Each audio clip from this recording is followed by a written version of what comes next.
നരകത്തിന്റെ വാതിൽക്കൽ പ്രബോധകന്മാർ വരും. അവരെന്തിനെ പ്രോത്സാഹിപ്പിക്കും? ഷഹവാത്തിനെ. മനസ്സിലായില്ല? വൈകാരിക താല്പര്യങ്ങൾ, ദേഹേച്ഛകൾ, അഭിനിവേശങ്ങൾ, ഇതുമ്മലാണ് എന്ത് കിടക്കുന്നത്? നരകം. അപ്പോൾ ഇവരെന്തിനെ പ്രോത്സാഹിപ്പിക്കും? നിങ്ങൾക്ക് പറഞ്ഞ മനസ്സിലായോ? ഇപ്പൊ ഇന്റർനാഷണൽ ഫുട്ബോൾ പ്ലെയർമാർക്ക് വേണ്ടി വേറെ മൂല്യന്മാരുണ്ട്. ഇവരാണ് എന്ത് അപ്പങ്ങനെ ഒരു വിഭാഗം. അല്ലാഹു നമ്മളെ കാത്ത് രക്ഷിക്കട്ടെ. ആലിമീങ്ങൾ തുഷിക്കുമ്പോൾ ആലിമീങ്ങൾ പണി എന്തായിരിക്കും? രാഷ്ട്രീയക്കാർ മാറുന്നതനുസരിച്ച് പുതപ്പം കൊണ്ട് പായ ഇവരെ കുട്ടിയിലാക്കി കൊടുക്കുക. മൂല്യർക്ക് തിരുവനന്തപുരത്ത് ആര് വെച്ചാൽ എന്താ? മൂല്യർ ജനങ്ങൾ തിരുവനന്തപുരത്തേക്ക് എത്തിക്കണ പറയാം ആണോ? മൂല്യർ ജനങ്ങൾ എവിടേക്ക് എത്തിക്കണ? സിറാത്തല്ലദീന അൻഅംത അലൈഹിം.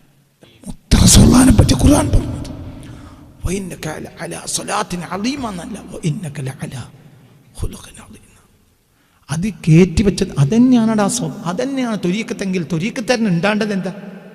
എടാ മുസ്തഫ റസൂലുള്ളാഹിനെ പകർത്തലാണ്. എന്ത് ദീനെന്നാൽ 3 കാര്യമാണ്: അൽ ഇസ്ലാമു വൽ ഈമാനു വൽ ഇഹ്സാൻ.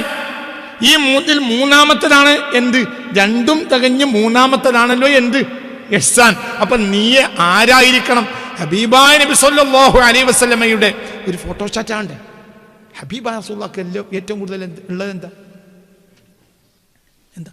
സൽസ്വഭാവം, അഫ്വ്. മനസ്സിലാണെന്ന് പറഞ്ഞു. അഫ്വ് ഏറ്റവും വലിയ അഫ്വുള്ള മുഹമ്മദ് മുസ്തഫ.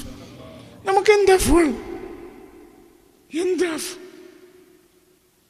അള്ളാഹു റസൂലിനെ മനസ്സിലാക്കണം. നിസ്കാരത്തിനല്ല. നിസ്കാരം എന്നൊക്കെ പറഞ്ഞാൽ ഒരു ഇന്ധനടിയാണ്. ഒരു ഇന്ധനം അടിക്കുക. 1000 കിലോമീറ്റർ വണ്ടി ഓടുമ്പോൾ ഒരു ഇന്ധനം അടിക്കും. 500 കിലോമീറ്റർ കുറച്ച് നേരം ഇന്ധനം അടിക്കും. എന്നതുപോലത്തെ രാവിലെ ഒരു ഇന്ധനം അടിച്ചു, സുബഹിസ്കാരം ഒരു ഇന്ധനം അടിയാണ്. ഇനി ളുഹർ വരെ എനിക്ക് ജീവിക്കാം. ളുഹറിന് ഒന്നുകൂടി ഇന്ധനം അടിക്കും, അസറിന് പിന്നെയും ഇന്ധനം അടിക്കും, മഗ്രിബിന് പിന്നെയും ഇന്ധനം അടിക്കും, ഇഷാക്ക് പിന്നെയും ഇന്ധനം അടിക്കും. അല്ലേ പറയാൻ കുട്ടികളെ? ഇതല്ലേ ജീവിതം. അപ്പോൾ ഒരു ഇന്ധനടി മാത്രമാണ് എന്ത്? നിസ്കാരം. ജീവിതമല്ല, വണ്ടി ഓടലല്ല. വണ്ടി നിർത്തിയിടുന്ന നേരാണ് എന്ത്? വണ്ടി നിർത്തിയിടുന്ന നേരാണോ ഓടുന്ന നേരാണോ ഇന്ധനടി? അല്ലാഹ് പഠിച്ചോനെ, വണ്ടി നിർത്തിയിടുന്ന നേരല്ലടാ. വണ്ടിക്ക് ഇന്ധനം അടിക്കണമെങ്കിൽ വണ്ടി എന്ത് ചെയ്യാണ്? വണ്ടിക്ക് ഇന്ധനം അടിക്കണമെങ്കിൽ വണ്ടി എന്ത് ചെയ്തു കൊടുക്കണം? നിർത്തിയിടണം. അവൻ നിർത്തിയിടുന്ന നേരത്താണ് എന്ത് ചെയ്യുന്നത്? അപ്പൊ വണ്ടിയുടെ ലക്ഷ്യം നിർത്തിയിടലാണോ ഓടലാണോ? ഓടല. അപ്പൊ ഓടണമെങ്കിൽ നിർത്തിയിട്ടിട്ട് എന്ത് ചെയ്യണം? ഇന്ധനടിക്കണം. അപ്പോൾ വണ്ടിയുടെ പ്രധാന ലക്ഷ്യം എന്തല്ല? ഇന്ധനടിയല്ല. വണ്ടി ലക്ഷ്യം ഓട്ടാണ്. എന്റെ പ്രധാന ലക്ഷ്യം ജീവിതാണ്. അതിന് 5 നേരം ഇന്ധനടിക്കും ഒന്ന് നിർത്തിയിട്ടിട്ട്. അങ്ങനെ നിസ്കാരാണ് ഞങ്ങളുടെ ജീവിതം. ഇന്ന് മുസ്ലിമീങ്ങൾക്ക് നിസ്കാരാണ് ജീവിതം. നിസ്കാരം തേങ്ങ നിസ്കാരം ഇന്ധനടിയല്ല.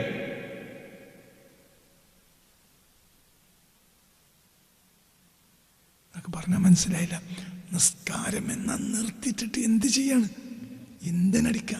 നിസ്കാരല്ലട ചങ്ങായി ജീവിതം. ജീവിക്കാനുള്ള ഒരു പവർ നേടുന്ന ഒരു നിർത്തിയിടൽ മാത്രമാണ് എന്ത്? നിസ്കാരം. ജീവിതം നിസ്കാരത്തിന്റെ പുറത്താണ്. വണ്ടിയുടെ പണി പിന്നെ പെട്രോൾ പഠിച്ചോനെ ഇവർക്കൊരു അന്തം കൊടുക്കണേ. എടാ, വണ്ടിയുടെ പണി നടക്കുന്നത് പെട്രോൾ പമ്പിലാണോ? അല്ല, പണി നടക്കാനുള്ള പണിയാണ് എന്ത്? ഇന്ധനടി. പണി പുറത്താണ്, റോട്ട് പല പണി. മനസ്സിലായോ പറഞ്ഞത്? നിസ്കാരം നമ്മുടെ ജീവിതമല്ല.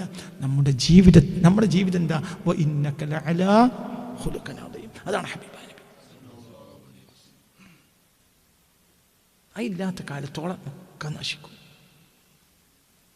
മനസ്സിലാവേണ്ട കുട്ടികളെ വളരെ ചിന്തിക്കണം. ഞാൻ നെഗറ്റീവ്സാണ് പറയുന്നത്. മരിക്കണവരെ നെഗറ്റീവ്സ് പറയുള്ളൂ. കാരണം പോസിറ്റീവ്സ് കണ്ടെത്തേണ്ട ആവശ്യം എനിക്കില്ല. പോസിറ്റീവ് ആണല്ലോ. പോസിറ്റീവ് അസ്ല എന്ത്? കുല്ലു മൗലൂദി, അത് പോസിറ്റീവാണ്. നെഗറ്റീവ്സാണ് കണ്ടെത്തേണ്ടത്. ഫഅബവാഹു യുഹവ്വിദാനിഹി വയുനസ്സിറാനിഹി വയുമജ്ജിസാനിഹി. നെഗറ്റീവ്സാണ് കണ്ടെത്തേണ്ടത്. പോസിറ്റീവ് പറയേണ്ട ആവശ്യം തന്നെയല്ല. എന്തുകൊണ്ട്? അടിസ്ഥാനപരമായി എല്ലാവർക്കും എന്തുണ്ട്? പോസിറ്റീവ്സ് ഉണ്ട്. അത് ആര് കൊടുത്തതാണ്? അടിസ്ഥാനപരമായി പോസിറ്റീവ്സ് ഉള്ളവനാണ് ഈ. പിന്നെ നിന്റെ സാഹചര്യം നിനക്ക് നെഗറ്റീവ്സ് തരും. അപ്പൊ പ്രബോധകൻ കണ്ടെത്തേണ്ടത് എന്താണ്? നെഗറ്റീവ്സ് ആണ്, മറ്റേ സുഖിപ്പിക്കലാണ്. അപ്പൊ നല്ല കോയിറച്ചും ചോറും നല്ല കവറും കിട്ടും പോസിറ്റീവ് പറഞ്ഞാൽ. കാരണം അതിൽ സുഖിപ്പിക്കലുള്ളത്. നിങ്ങൾക്ക് പറഞ്ഞത് മനസ്സിലായോ? പ്രബോധകൻ കണ്ടെത്തേണ്ടത് എന്താണ്? നെഗറ്റീവ്സ് ആണ്. എന്നിട്ട് അതിന് പാച്ച് ചെയ്യണം. ലോകാവസാനം അടുക്കുമ്പോൾ ചില പ്രബോധകന്മാർ നരകത്തിന്റെ വാതിൽക്കൽ സുഖിപ്പിക്കാൻ വേണ്ടി വരും. കാരണം നരകത്തിന്റെ വാതിൽക്കൽ എന്താണത് കുട്ടികളെ? പറടാ, ഈ ഹദീസിന് അർത്ഥം പറയടാ. എന്തിനാണ് ആ തലയെ കെട്ടി കുത്തിരിക്കുന്നത്? ഈ ഹദീസിന് അർത്ഥം പറയാം. നരകത്തിന്റെ വാതിൽക്കൽ പ്രബോധകന്മാർ വരുമെന്ന് ഹബീബായ റസൂലുള്ളാഹി. അവരെന്തിനെ പ്രോത്സാഹിപ്പിക്കും? നരകത്തിന്റെ വാതിൽക്കൽ എന്താണത്? എന്ത്?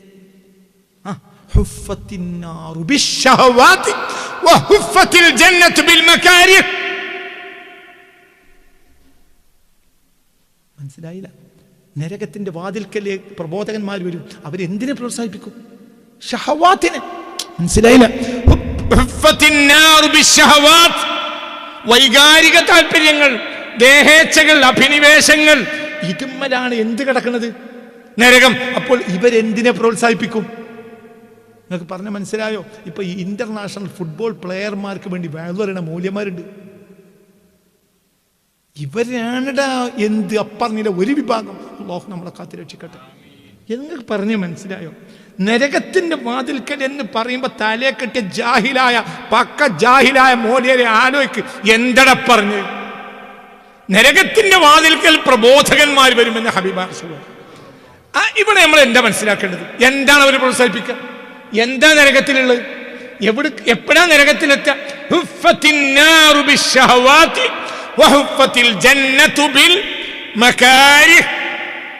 ഭൗതികമായി നോക്കിയാൽ പോസിറ്റീവ്സ് ആണ് എവിടെ ഉണ്ടാകുക? നരകത്തിന്റെ വാതിൽക്ക. നെഗറ്റീവ്സ് ആണ് എവിടെ ഉള്ളത്? സ്വർഗത്തിന്റെ വാതിൽക്ക. ഭയങ്കര മർമ്മപ്പെട്ട ഹദീസാണ്. ദേഹേച്ഛകൾ കൊണ്ട് നരകത്തെ പുതിയപ്പെട്ടിട്ടുണ്ട്. ദേഹേച്ഛകൾ കൊണ്ട് നരകത്തെ പുതിയപ്പെട്ടിട്ടുണ്ട്. ആരും വെറുക്കപ്പെടുന്ന കാര്യം കൊണ്ടാണ്, വിഷമമുണ്ടാക്കുന്ന കാര്യം കൊണ്ടാണ് എന്തിനെ പുതിയപ്പെട്ടത്? സ്വർഗത്തിന്. അപ്പോൾ വിഷമുണ്ടാവുന്ന കാര്യത്തെ നമ്മൾ മനസ്സിലാക്കണം. ഇന്ന് പ്രബോധകന്മാർ പലത് പറയാം. എന്ത് മറ്റേനെ പിൻപറ്റിക്കോളി, മറിച്ചോനെ പിൻപറ്റിക്കോളി, ഒരു ഇത്തരം എന്ത് പറയാ, മെസ്സി എന്ത് ചെയ്യും, മെസ്സി ഇത്രയും പിന്നെ ചാരിറ്റി ചെയ്യുന്ന ആളാണ്. ഇതൊക്കെ പലത് പറയാണ്. എന്നിട്ട് ഓർക്ക് നിങ്ങൾ കോയർച്ചയും വലിയ തടിച്ച കവറും കൊടുക്കുകയാണ്. അയ്യയ്യേ, എനിക്കെൻ്റെ കവറിന് ആവശ്യം ഉണ്ടായിട്ടല്ലേട്ടാ, എനിക്കെൻ്റെ കവറും വേണ്ടടാ, എനിക്ക് ഇനി കവറേ വേണ്ടുള്ളൂ. അതിൻ്റെ കാലമൊക്കെ കഴിഞ്ഞു. ഞാൻ ഇനി ഒരു കവറും എനിക്ക് വേണ്ട, എനിക്കെൻ്റെ റബ്ബ് ഒരു കബറ് തരും, അത് മതി. നിങ്ങൾക്ക് പറഞ്ഞ മനസ്സിലായോ കുട്ടികളെ? എന്താ ഈ പറഞ്ഞത്? നരകത്തിൻ്റെ വാതിൽക്കൽ പ്രബോധകന്മാർ വരും ലോകാവസാനം നടക്കുമ്പോൾ. അവരാര് ശ്രദ്ധിച്ചാലും അവരെ ആര് ശ്രദ്ധിച്ചാലും ആ ജനങ്ങളെ ഈ പ്രബോധകന്മാർ എവിടെ കൊണ്ടേയിടും? നരകത്ത് കൊണ്ടേയിടും.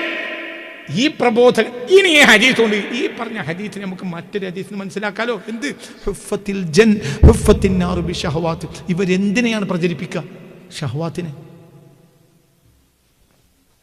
ഓലി മെസ്സിനെ പറ്റി വേറെ പറയണമെന്ന് കേട്ടാൽ നമ്മൾ മെസ്സിയാകാൻ തോന്നിപ്പോവും.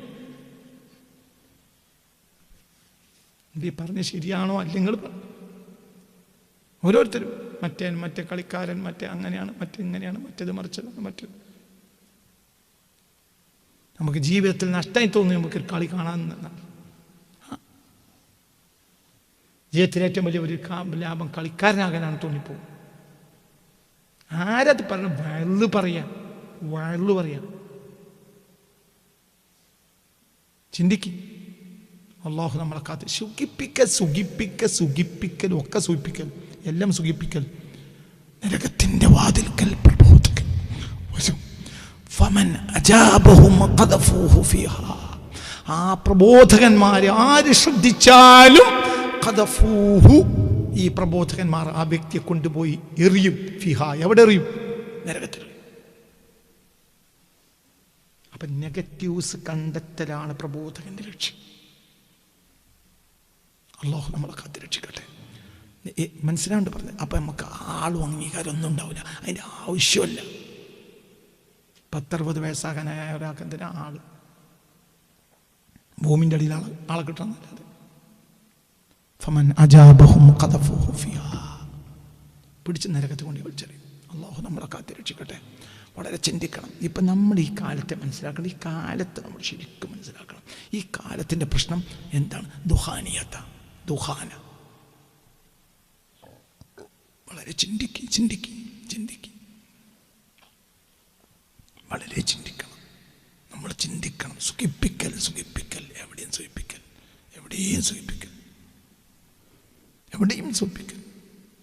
എല്ലാം പണ്ഡിതന്മാർ വെറും സുഖിപ്പിക്കാൻ വേണ്ടിയാണ് ജീവിക്കുക.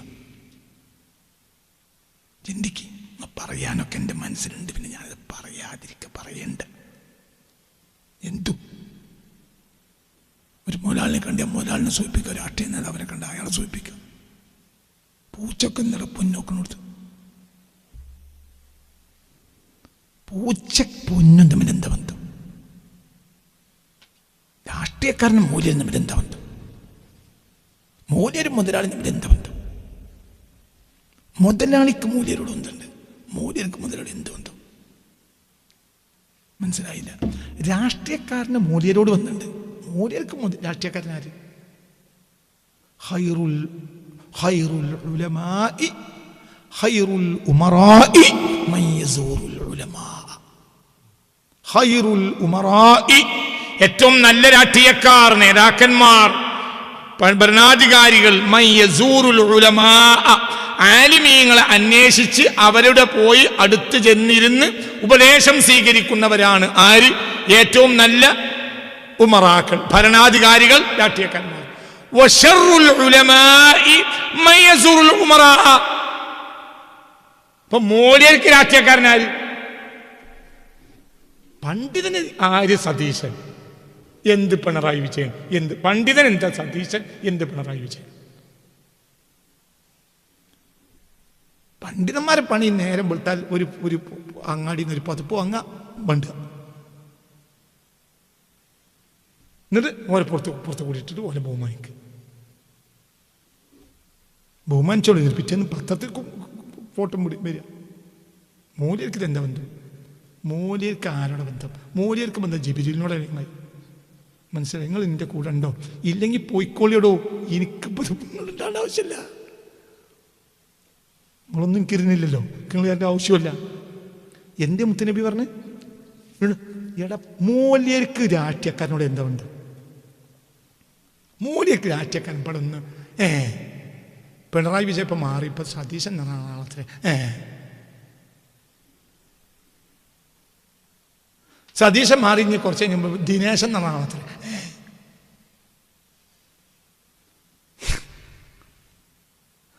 തമിഴ്നാട് കൂടി ഇങ്ങനെ വണ്ടിയിൽ പോയി ഏർവാടിക്ക് പോവുക. അപ്പോൾ ഒരാൾ പറഞ്ഞു ഇവിടെ സ്റ്റാലിൻ എന്ന ആളാണ് ഭരണാധികാരി. അപ്പോൾ മോദിക്ക് എന്താ പറയണ്ടേ?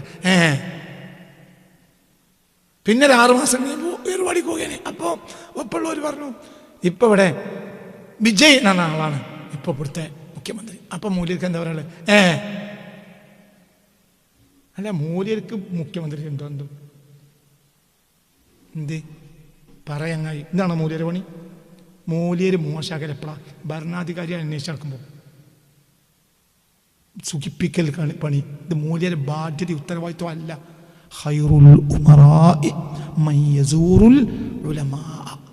ഭരണാധികാരികളിൽ രാഷ്ട്രീയക്കാർ, നേതാക്കന്മാർ, അവരേറ്റവും നല്ലവരാരാണ്? അവരെ ചിന്തയിൽ ആര് വരണം? ആലിമീങ്ങൾ വരണം. അവരുടെ ചിന്തയിൽ ആലിമീങ്ങൾ വരണം. അവരെ ഒരു നാട്ടിലെത്തിയാൽ ഇവിടുത്തെ പണ്ഡിതൻ ആരാന്ന് അന്വേഷിക്കണം. ഏറ്റവും നല്ല സത്യസന്ധനായ ഒരു പണ്ഡിതനെ പറഞ്ഞിരിക്കും. അപ്പോൾ ഒരു പണ്ഡിതനെ ഇപ്പോൾ ഉദാഹരണം പറയാം, സതീശൻ മുഖ്യമന്ത്രി, അദ്ദേഹം ഒരു നാട്ടിൽ കോഴിക്കോട് എത്തിയാൽ അദ്ദേഹത്തിന് അന്വേഷിക്കണം ഇവിടുത്തെ പണ്ഡിതന്മാർ ആരൊക്കെയാ. മുസ്ലിം ആയാലും ഹിന്ദു ആയാലും ക്രിസ്ത്യൻ, അതിലൊക്കെ പണ്ഡിതന്മാരുണ്ടല്ലോ. ഇവിടുത്തെ പ്രധാനപ്പെട്ട പണ്ഡിതന്മാർ, നല്ല കാര്യങ്ങൾ പറഞ്ഞുതരാൻ മറ്റേ ആളുകൾ, ഞാൻ അവരെന്ന് കാണട്ടെ. അപ്പോൾ അയാൾ ആരാവും? നല്ല ഉമറാക്ക്, നല്ല ഭരണാധികാരിയോ.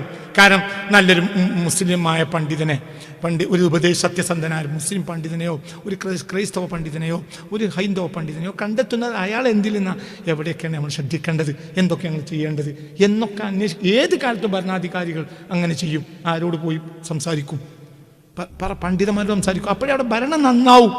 കാരണം വൃത്തിയായ കാര്യങ്ങൾ അവർക്കറിയും.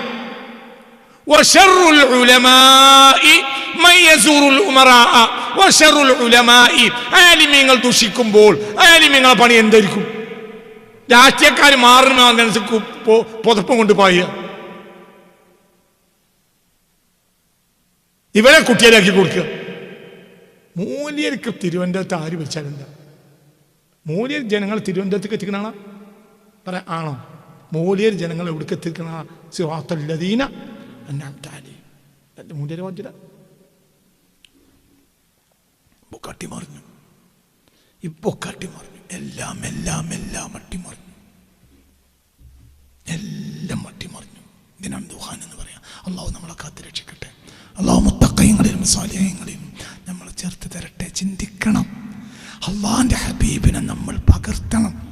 അതിന്റെ കമ്മി പരിഹരിക്കണം. അത് പരിഹരിക്കാൻ പറ്റിയ ഒരാളെ നീ കണ്ടെത്തണം. അയാൾ നിന്റെ നെഗറ്റീവ്സ് നോക്കി പറയണം. അത് ശരിയല്ല, ഇത് ശരിയല്ല, ഇത് ശരിയല്ല, ഇത് ശരിയല്ല. മനസ്സിലാണ്ട് പറഞ്ഞത്? അത് അങ്ങോട്ട് പറയണം, ഇങ്ങോട്ട് പറയണം. ഇപ്പൊ ഭാര്യ ഭർത്താവിന് നെഗറ്റീവ്സ് പറഞ്ഞു കൊടുക്കണം. പോസിറ്റീവ് പറയേണ്ട ആവശ്യമില്ല. ഭർത്താവ് ഭാര്യയുടെ നെഗറ്റീവ്സ് പറഞ്ഞു കൊടുക്കണം. അപ്പോൾ രണ്ടാൾ ശ്രദ്ധിക്കും. മനസ്സിലായില്ല? ഭർത്താക്കന്മാർ കല്യാണം കഴിച്ചാൽ ചിലർ നന്നാവും. കല്യാണം കഴിച്ചാൽ നന്നാവും, കുട്ടി നന്നാവും. മനുഷ്യന്മാർക്ക് നന്നാവുന്ന ഘട്ടങ്ങളാണ് എന്ത്? നന്നാവുന്നത് ഭാര്യ കല്യാണം കഴിച്ചാൽ നന്നാവും. ചിലർ കല്യാണം കഴിച്ചാൽ ആശാവും ചെയ്യും. പള്ളിയും ഓത്തും പാട്ടുമായിട്ട് അങ്ങനെ ജീവിച്ചോ ഒരുത്തിനെ കിട്ടിയതോടുകൂടെ പിന്നെ ബീച്ചിലല്ലാതെ ഓനെ കാണാനില്ല. അങ്ങനെ വരും. ഓന് പിന്നെ ഫുൾ ടൈം എവിടെയാണ്? ബീച്ചില്ല. ഓൻ ആ വൈക്കനെ കാണാത്തവനില്ല. പിന്നെ ഓന് പിന്നെ എന്താ പറയുക, തിയേറ്ററിൽ അപ്സര, മറ്റേത് ക്രൗണ്, അവിടെ ഇവിടെ പിന്നെ തിയേറ്ററിലും കാണാം, ബീച്ചിലും കാണാം. അങ്ങനെ പറയടാ. അല്ല എനിക്ക് ഞാനിവിടെ ഞാൻ എന്താടോ, ഞാൻ ചെറുതായി വലുതായതല്ലേ. നിങ്ങൾ ഇന്നെ വിചാരിച്ച് എടാ അനക്കറിയൊക്കെ എനിക്കറിയും, അതിൻ്റെ അപ്പുറം അറിയും. എനിക്ക് നിങ്ങൾ വിചാരിച്ചതും അറിയും, അതിൻ്റെ അപ്പുറം അറിയും. എനിക്കറിഞ്ഞിട്ടില്ലെങ്കിൽ ഞാൻ റഹ്മത്തുള്ള ആവില്ലല്ലോ. എൻ്റെ പേര് റഹ്മത്തുള്ള എന്നല്ലേ. അപ്പം ഇതൊക്കെ നമ്മൾ ചിന്തിക്കണം. പെണ്ണിനെ കൊണ്ട് ചെടി നാശമാവും, പെണ്ണിനെ കൊണ്ട് നന്നാവും. എന്താണെങ്കിൽ ഓരോ ദിവസം രാവിലെയും വൈകുന്നേരം പറഞ്ഞു കൊടുക്കണം. അത് പറഞ്ഞത് ശരിയായില്ല, അത് ചെയ്തത് ശരിയായില്ല, അതങ്ങനെയല്ല, ഇതിങ്ങനെയല്ല. ഓൾക്ക് അന്തണ്ടാവണം. ദീനുള്ള പെണ്ണിനെ കിട്ടിയാൽ നിനക്ക് വിജയിക്കാം. അപ്പോൾ ഓൾ തിരുത്തി കൊടുക്കും. ഭാര്യ ഭർത്താക്കന്മാരാകുമ്പോൾ കൂടെ കിടന്നോൽക്കല്ലേ രാപ്പനി അറിയുള്ളൂ. അപ്പോൾ ഇവർക്ക് അറിയും നിങ്ങൾ ഇത് ശരിയില്ല കേട്ടോ, ഇത് ആവറേജ് 90% ശരിയുണ്ടാവും, 10% ശരി ഉണ്ടാവില്ല. അപ്പോൾ ആ 10% കൂടി മേക്കപ്പ് ചെയ്ത് നന്നാക്കലാണ് പെണ്ണിൻ്റെ ഉത്തരവാദിത്വം, ആണിൻ്റെ ഉത്തരവാദിത്വം. ഇല്ലെങ്കിൽ പിന്നെ തുടക്കം മുതൽ തന്നെ ഒഴിവാക്കാം. മൂപ്പര് നമുക്ക് ശരിയാവില്ല. എന്ത് നന്നാക്കിയാലും നന്നാവില്ല. ഇത് 80% ഓക്കെയാണ്. പിന്നെ 20% പറഞ്ഞ നന്നാക്കാം. പിന്നെ ഒരു 10 or 25 കൊല്ലം കഴിഞ്ഞിട്ട് ഓള് വർത്താനം പറഞ്ഞ് സിറ്റ് ഔട്ടിൽ രണ്ടാളും കൂടി ഇരുന്ന് വർത്താനം പറയുകയാണെങ്കിൽ ഇവളെന്ത് പറയും? നിങ്ങളൊക്കെ വല്ലാതെ മുണ്ടണ്ട, നിങ്ങൾ എന്നെ കിട്ടുന്ന കാലത്ത് നിങ്ങളെ അവസ്ഥ എനിക്കറിയാലോ. അപ്പോൾ ഓനും പറയാം എന്ത് ഇജുമുണ്ടല്ല, അങ്ങോട്ടും തിരുത്തണം അങ്ങോട്ടും തിരുത്തണം. അപ്പോൾ രണ്ടാൾക്കും ഒരു പൂർണ്ണത ആവറേജ് ഉണ്ടാവും. നമുക്ക് പറഞ്ഞത് മനസ്സിലായില്ലേ? ഈ നെഗറ്റീവ്സിനെ കണ്ടെത്തണം ഓരോരുത്തരും. പ്രബോധകൻ സമൂഹത്തിൻ്റെ നെഗറ്റീവ്സിനെ കണ്ടെത്തണം. ഭാര്യ ഭർത്താവിൻ്റെ നെഗറ്റീവ് കണ്ടെത്തണം, ഭർത്താവ് ഭാര്യൻ്റെ നെഗറ്റീവ് കണ്ടെത്തണം. പോസിറ്റീവ് പറയലോടെ സൂചിപ്പിക്കലാണ്. അത് നരകത്തേക്ക് വിളിച്ചെറിയാനുള്ള പരിപാടിയാണ്.